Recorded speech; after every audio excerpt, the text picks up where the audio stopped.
महाराष्ट्र सरकार द्वारा अनुसूचित जाति आरक्षण में उपवर्गीकरण की दिशा में की जा रही प्रक्रिया को लेकर अम्बेडकरी समाज में तीव्र असंतोष देखा जा रहा है।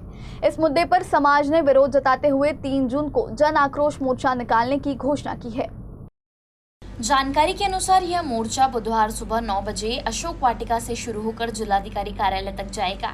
आयोजकों का कहना है कि इस प्रक्रिया से अनुसूचित जाति समाज में विभाजन होने और सामाजिक एकता कमजोर होने की आशंका है। इस संदर्भ में राज्य सरकार ने न्यायमूर्ति समिति का गठन किया था, जिसने अपनी रिपोर्ट सरकार को सौंप दी है। आरोप है कि उसी रिपोर्ट के आधार पर उपवर्गीकरण की प्रक्रिया आगे बढ़ाई जा रही है। हालांकि समिति की पूरी रिपोर्ट अब तक सार्वजनिक नहीं की गई है, जिससे समाज में भ्रम की स्थिति बनी हुई है। समाज के प्रतिनिधियों का कहना है कि बिना पूरी रिपोर्ट सार्वजनिक किए सुझाव और आपत्तियां मांगना लोकतांत्रिक मूल्यों के खिलाफ है।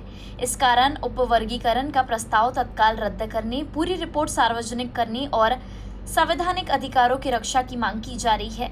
इस पत्रकार परिषद में विशाल नंदागवली, अमित वाहुनवाग, प्रीतम डोंगड़े सहित आरक्षण बचाव कृती समिति के पदाधिकारी उपस्थित है। आज सर्किट हाऊस या ठिकाणी जन आक्रोश मोर्चाच्या अनुषंगाने एक पत्रकार परिषद भरवण्यात आली होती।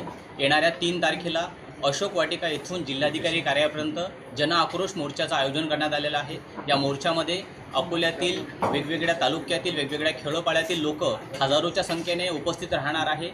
मोर्चाचा उद्देश आहे की आरक्षणामध्ये जे उपवर्गीकरण करण्याचा कट या व्यवस्थेने राबवला आहे तो कट हाणून पाडण्यासाठी आम्ही विविध मागण्या करत आहोत। त्यामध्ये बदर समितीचा अहवाल रद्द करण्यात यावा, खुल्या प्रवर्गामध्ये जे आरक्षण आहे ते मेरिटनुसार ओपनमध्ये जसंच्या तसं कायम राहावं आणि वर्गीकरण हे तात्काळ थांबवण्यात यावं, अशा विविध मागणीसह आम्ही एक भव्य मोर्चा या अकोल्यामध्ये काढत आहोत। मी अकोल्यातल्या सर्व आंबेडकरवादी जनतेला विनंती करेल की आपण या मोर्चामध्ये मोठ्या प्रमाणात सामील व्हावं।